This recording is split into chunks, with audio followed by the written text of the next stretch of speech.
Le paludisme constitue le premier motif de consultation, premier motif d'hospitalisation et malheureusement la première cause de décès. Pour l'année 2013, nous avions environ 6 900 000 cas de paludisme simple et près de 400 000 paludismes graves et avec malheureusement environ 6 000 décès.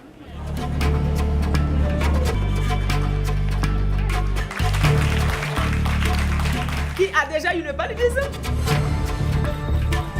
J'ai eu une forte fièvre. On m'a mené au dispensaire, voir un agent de santé. Ceux qui disent qu'ils n'ont pas eu, ils mentent. Ils mentent. Même la maîtresse en a eu pour son compte. Oui, et c'est dur.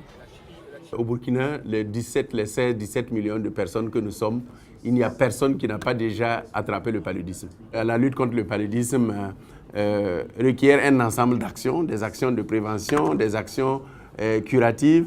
Pour cela, nous avons élaboré toute une série d'outils de types différents selon le type d'auditoire auquel nous nous adressons. Nous avons des outils pour les spécialistes du paludisme, pour les mettre à jour sur les dernières notions concernant la prise en charge de cette maladie. Nous avons des outils un tout petit peu plus simples pour les médecins de terrain, pour les infirmiers, pour les sages-femmes, pour les agents de santé communautaire et enfin pour les familles et pour les enfants.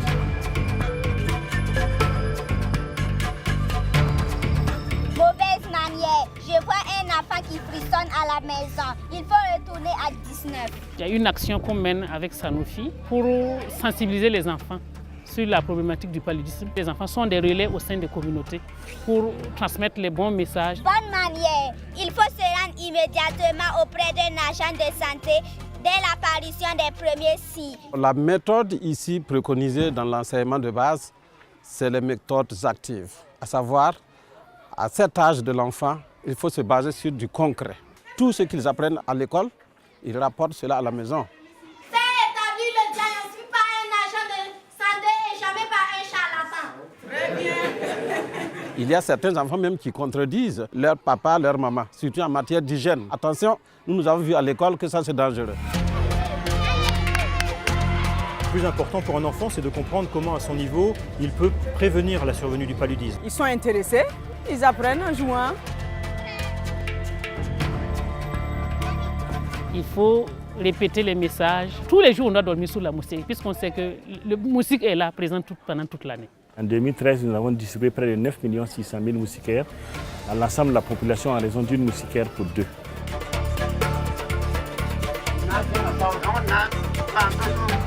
Nous ne devons pas baisser la garde en matière de sensibilisation parce que c'est seule la sensibilisation qui peut permettre aux populations de changer de comportement face au milieu pour assainir mieux le milieu, pour couper un peu la possibilité aux moustiques de pondre et de se développer.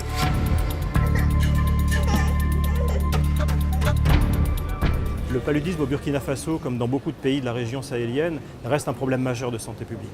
Les outils efficaces pour lutter contre le paludisme en termes de prévention, diagnostic et traitement existent. Il y a une baisse par rapport aux années antérieures et par rapport également à la démographie actuelle. Je pense que c'est dû pratiquement à cette prévention-là. Bien sûr, la tâche est énorme. Les messages commencent à passer. La force que peut représenter la nouvelle génération qui va, en rentrant chez elle, challenger le père, la mère sur la moustiquaire, sur il faut aller voir l'agent de santé.